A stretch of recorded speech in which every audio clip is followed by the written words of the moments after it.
Kwa upande wa Simba walifanikiwa kutawala mchezo kwa asilimia kubwa. Ukiangalia takwimu hizi na takwimu za Fountain Gate, ubora wa Simba ulikuwa wapi mpaka kufanikiwa kupata magoli matatu? Kwangu mimi naweza nikasema magoli yote yametokana na ubora zaidi wa Simba. Zaidi ya mapungufu ya Fountain Gate. Mapungufu ya Fountain Gate ukiyatafuta utayapata ni ya quality zaidi. Tuseme yani ilikuwa ni qualitative match. Kulikuwa kuna utofauti wa madaraja hizi timu. Ulikuwa unaona Simba ni timu ya daraja la juu zaidi ya Fountain Gate.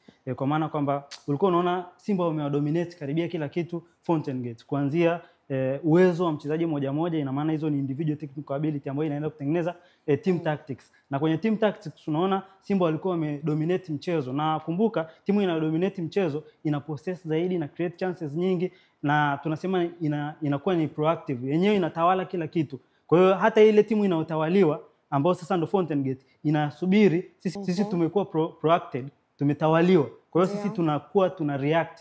Sasa kwenye hizo moments mbili utaona mfano kama kwenye structure tukianza na magoli kuna magoli mawili ya kona, si ndivyo? Then kuna goli moja la move, si ndivyo? Ukiangalia Simba obvious tulisema wao wanacheza na 4-2-3-1 na Fountain Gate tulisema wanacheza na 4-4-2 na kuna muda walikuwa wanabadilika, Mudrik anakuwa mbele zaidi ya Mokono na wanakuwa na viungo watatu washambuliaji. Kwa hiyo ukiangalia kwenye structure Simba mara nyingi sana walikuwa wanapenda sana kufanyia build up kuanzia nyuma, lakini Fountain hawakuwa watu wanaoenda sana. Kwa hiyo walichokifanya Simba, nyie mji, kwa hiyo sisi tutaamua sasa kuwatawala, tutakuja kwenu, kwa maana sasa watacheza zaidi kwenye nusu yao. Kucheza zaidi kwenye nusu yao ni kwenye moments zote mbili, wanapokuwa na mpira na wasipokuwa na mpira. Wanapokuwa na mpira ina maana ni wanapossess, wanaenda kupossess kwenye nusu yao. Na ukiangalia kwenye nusu yao walikuwa wanapossess vipi? Ni walikuwa wanapossess kwa kudominate zile zones, lakini pia na wachezaji wale viungo washambuliaji watatu kubadilishana sana nafasi. Kwa maana kwamba ulikuwa una Kibu Dennis, Elim Panzu wanacheza sana kwenye hizo nusu nafasi, so anakuwa juu yao usawa mabeki wa Fountain Gate, then au anakuwa usawa wa Kibu, Mpanzu pamoja na wao watatu hao. Kwa maana kwamba Kibu na Mpanzu wanacheza sana kwenye hizi tunaita nusu nafasi kwa ajili ya kuweka mtego. Mtego wanaoweka ni upi?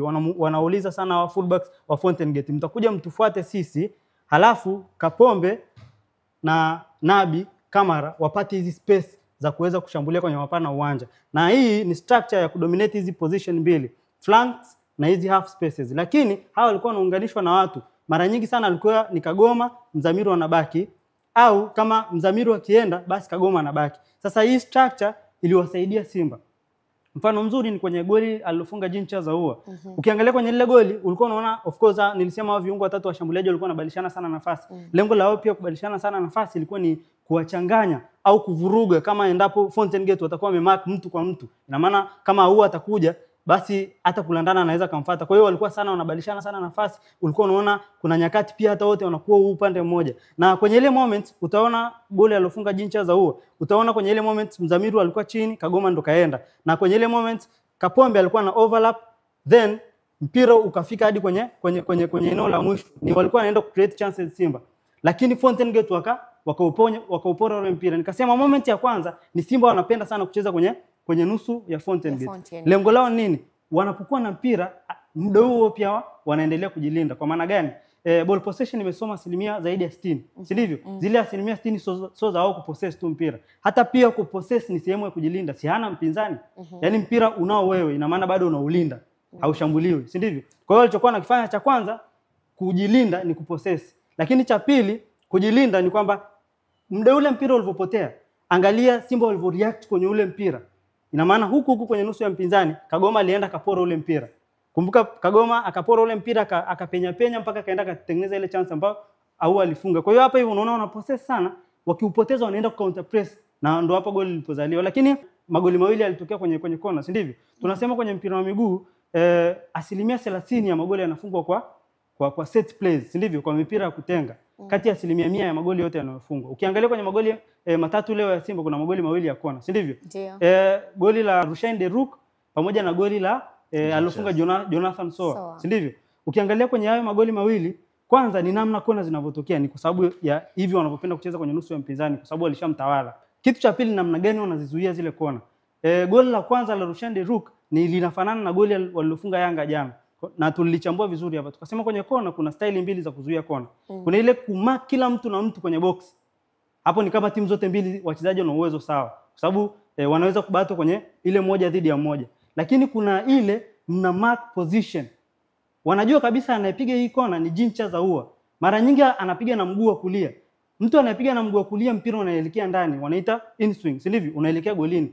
Kwa nini nyinyi mnawamark wachezaji wa Simba afu mnaacha ile zone ambayo mpira unaenda kudondokea? Ukiangalia kwenye ile moment wachezaji wa Simba walikuwa wanaiattack ile zone na ilikuwa 3 dhidi ya 3. Rushaine De Reuck alikuwepo, Chamu Karabwe pamoja, nafikiri alikuwa kama sikosea alikuwa ni Mpanzu. Ikawa ni 3 dhidi ya 3. 3 dhidi ya 3 ina maana hapo kinamba wapo sawa, lakini hiyo ni tunaita numerical wapo sawa. Lakini Simba wana quality kubwa, kwa hiyo hapo qualitatively wakawa wameshazidiwa. Ndio unaona Rushaine De Reuck anafunga. Goli la pili kadhalika, ambalo ni goli la pili la set pieces na goli la tatu la Soa. Wanaanzisha kona Simba, lakini ile quality ya Mpanzu inaenda inafika hadi kwenye eneo la mwisho, anapiga ile cutback pass, then Soa ana control akiwa alikuwa amekuwa marked na mtu mmoja, lakini yule mtu baadaye anakuwa yupo mpaka anafunga. Kwa hiyo unaona ni namna ambavyo walitawaliwa zaidi. Waliweza kufanya mabadiliko kwa upande wa wachezaji, lakini pia walibadilisha hata mfumo waliokuwa wakiutumia. Unadhani kipi kilibadilika hasa kipindi cha pili? Kilichobadilika kipindi cha pili ni nafikiri kulikuwa kuna sababu za namna mbili. Kulikuwa kuna sababu ya ile ya tunasema ya kiufundi, lakini pia kuna sababu baadaye za ku limit energy. Ukiangalia za kiufundi, sababu ambazo zilikuwa na effect kwa Simba, nafikiri ilikuwa ni hii ya Mzamiru, aliingia Kante, akatoka Kibu Denis, akaingia Morris Abraham. Yes, baadaye pia alitoka baadaye pia tactically kulikuwa kuna sababu hii ya Mahema, akatoka alikuwa ni Kagoma, si ndivyo? Yes. Ukiangalia hizi sababu ilikuwa inabakisha Kante peke yake chini, kwa sababu Morris, Mahema pamoja na huo wote ni viungo washambuliaji. Kwa hiyo Mpanzu alikuwa anacheza sana juu, Nabi ndo alikuwa anaingia ndani, lakini key ni nini? Key ni hizi triangles za pembeni mwa uwanja. Kwa maana kwamba wanatengeneza sana hizi triangles ili iwe rahisi wao kupossess. Kupossess ni sehemu pia mojawapo ya kuulinda mpira wakati mnashambulia, lakini iwe rahisi kama mkiupoteza. Kwa idadi mpo wengi, kwa hiyo ni rahisi sana kurecover. Kwa hiyo ukiangalia kwenye fact hiyo utagundua tactical sub ilikuwa ni mmoja.